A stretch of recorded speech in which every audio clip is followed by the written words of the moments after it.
श्री शिवाय नमस्तु।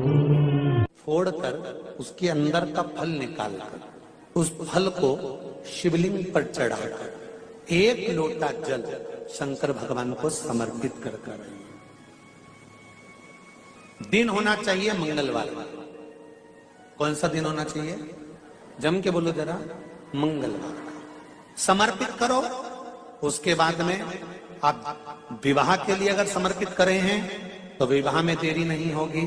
व्यवसाय और व्यापार के लिए या नौकरी के लिए समर्पित करे हैं तो उसमें देरी नहीं होगी। एक पत्र में आया है, सुन लीजिए, बड़ा सुंदर संवाद है। शिव महापुराण की कथा कहती है, मंगलवार को अगर शिव जी के मंदिर में, शंकर के मंदिर में जाकर 1 लोटा पानी चढ़ाया जाता है तो हमारे कार्य में उन्नति होती है। हाथ में जल का पात्र हो, शंकर के मंदिर में जब तुम जा रहे हो, शिव के पास जब पहुंचो, जल से हाथ, जो लोटा जब जल का तुम बाबा को समर्पित कर रहे हो, जल चढ़ा रहे हो, उस समय पर बाबा से जरूर कहो, बाबा बहुत दिन हो गए, बहुत दुखी हूं, ए मेरे शंकर, मेरे कुबेरेश्वर महादेव, मेरे महाकाल राजा, मेरे इस हाथ को अब तुम पकड़ लो बाबा, बहुत दुखी हूं, अब तुम थाम लो बाबा।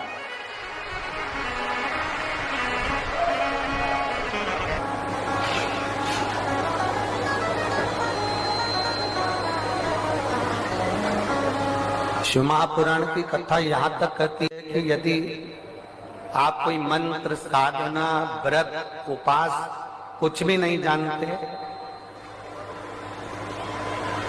तो बेलपत्री के वृक्ष के नीचे 1 लोटा जल चढ़ाओ, प्रदोष की प्रदोष 1 घी का दीप लगाओ और बेलपत्र के वृक्ष के नीचे की मिट्टी का ही तिलक लगाओ।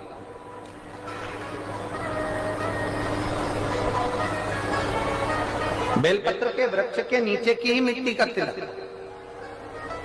कथा हमको कहती है कि भगवान कभी भी सामग्री का भूखा नहीं रहा, भगवान भोलेनाथ भाव का भूखा रहा। भगवान शंकर को रिझाने के लिए सामग्री की जरूरत नहीं है। कोई चीज तुम पशुपति व्रत करने के लिए गई हो, थोड़ा सामान तुम्हारा घर पर छूट गया, मान लो तुम्हारा कंकु, रोली, मोली, चंदन, हल्दी कुछ घर पर छूट गया, बस एक चीज ना छूटे, जो 6 दिए हैं वो और प्रसाद के 3 हिस्से।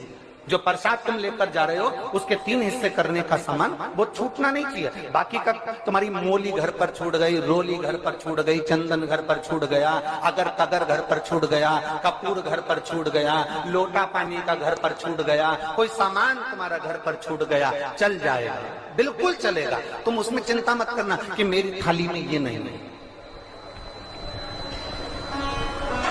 गणगौर की पूजन करने जाती हैं माताएं, इधर गणगौर होती है कि नहीं होती हमको नहीं मालूम। गणगौर की जब पूजन करने माता जाती हैं, तीज का पूजन करने जाती हैं, देवी का पूजन करने जाती हैं, चतुर्थी का पूजन करने जाती हैं, किसी देवी देवता का पूजन करने जाती हैं, पूजन की थाली में दूसरे की थाली में देखती हैं कि बहुत सारा सामान है, मेरी थाली में ये चीज नहीं है, तो उसको याद आती रहती है, मैंने तो भगवान को ये चढ़ाया ही नहीं, मैं तो भगवान को ये दे ही नहीं पाई, मैं तो भगवान को ये दे नहीं पाई, मेरे पास तो ये सामान है ही नहीं, उसकी चिंता में लग जाती है। शिव महापुराण की कथा कहती है, जो देवी देवता ने आपके हाथ से बुलवाना था वो सामान देवी देवता ने अपने हाथ से बुलवा लिया, अब चिंता करने की जरूरत नहीं। आप ये टेंशन मत लो कि मेरी थाली में ये नहीं है, मेरी थाली में ये है, ना ना, आप तो भगवान के भरोसे छोड़ दो कि तूने जो कहा मैं वो लेकर आ गई, तूने जो मुझे बुद्धि दी उस बुद्धि से मैं लेकर आ गई, तूने जो मुझे आज्ञा करी मैं वो लेकर पहुंच गई। अब मेरे पास में ये नहीं कि मैं ये भूल गई, मैं ये रह गया।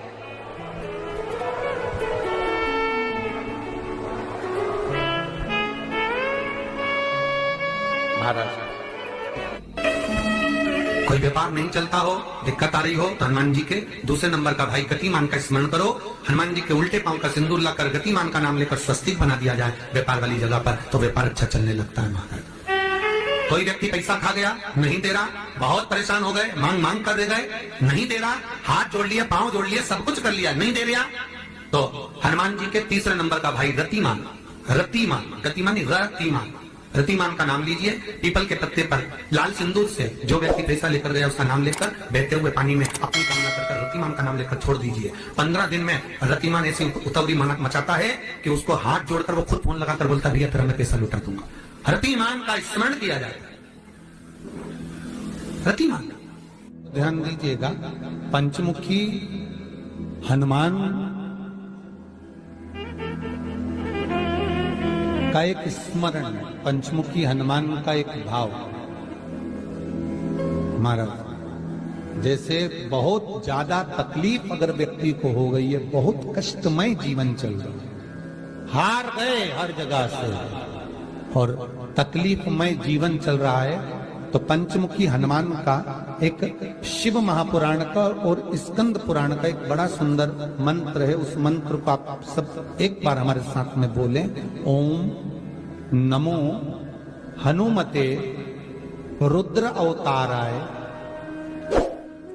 सर्व शत्रु संहारणाय सर्व रोग हराय सर्व वशीकरणाय रामदूताय स्वाहा।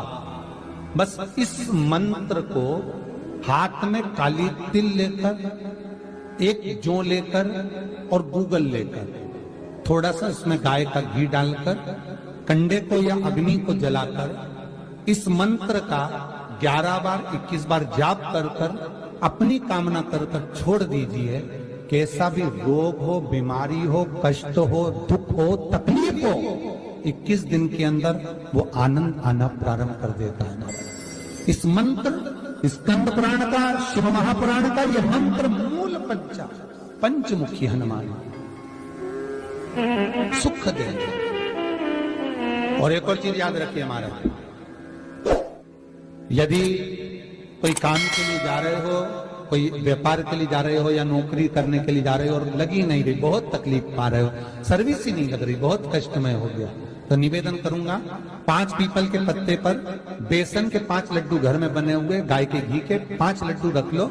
उस लड्डू के बीचों बीच एक आटे का दिया और उसमें तिल्ली का तेल डालकर इसी मंत्र का प्रयोग कर कर पंचमुखी हनुमान का किसी भी हनुमान के मंदिर में जाकर, दक्षिण मुखी हनुमान के मंदिर में जाकर उसको रख कर आ जाइए। इसके बाद आप उस काम के लिए जाइए, आपका काम सफल हो जाएगा। आपको किसी को नहीं कहना पड़ेगा कि हाथ जोड़ना नहीं पड़ेंगे, किसी के पांव नहीं पड़ना पड़ेंगे, तुरंत काम होगा। बस इस मंत्र का स्मरण कर कर पंचमुखी हनुमान का भूतेश्वर जो मंत्र है वो सुख देने वाला।